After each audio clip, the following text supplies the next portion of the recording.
Mikel Torres lehendakariorde eta ekonomia, lan eta enplegu sailburua Eibarren egon zen joan den ostiralean langabeziaren inguruko lan bilera bat egiteko udal ordezkariekin.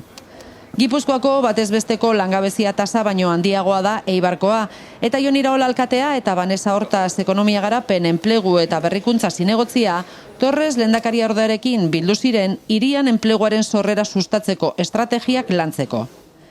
Eibarren langabeziaren arrazoi estrukturalak identifikatzeko eta enplegarritasuna hobetzeko politika espezifikoak ezartzeko aukera emango duen azterketa diagnostikoa aztertu zuten bileran.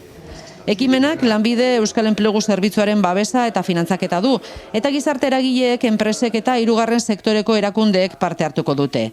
Aurten egongo da prest azterlana eta hiriaren errealitatera egokitutako neurri berriak diseinatzeko oinarritzat hartuko da.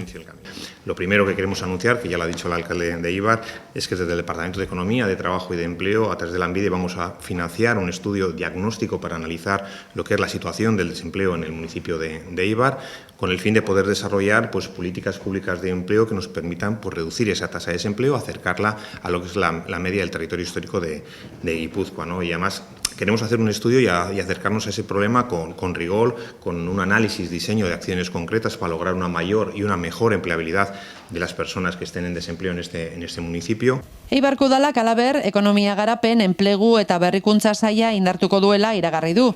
Enplegu teknikaria kontratatuko du eta bere lana funtsezkoa izango da azterlanetik eratorritako ekintzak martxan jartzeko eta hauek kalitatezko enpleguaren sorreran eragin positiboa izatea bermatzeko.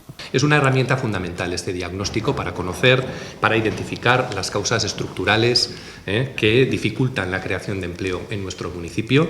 Queremos conocer a fondo cuál es esa realidad, queremos comprobar qué obstáculos existen y sobre todo cómo podemos superarlos, porque solamente desde el análisis y solamente desde la comprensión profunda del origen del dato, de la situación en la que nos encontramos, podemos implementar de la mejor manera posible medidas concretas y efectivas que respondan a la realidad que nosotros tenemos en Eibar. Bisita honekin Mikel Torres lehendakariordeak Eusko Jaurlaritzak Eibarren enplegarritasuna hobetzeko duen konpromisoa berretsi du. Udalarekin lankidetza estuan arituz, tokiko garapen ekonomikoa erraztuko duten irtenbide zehatzak bultzatzeko.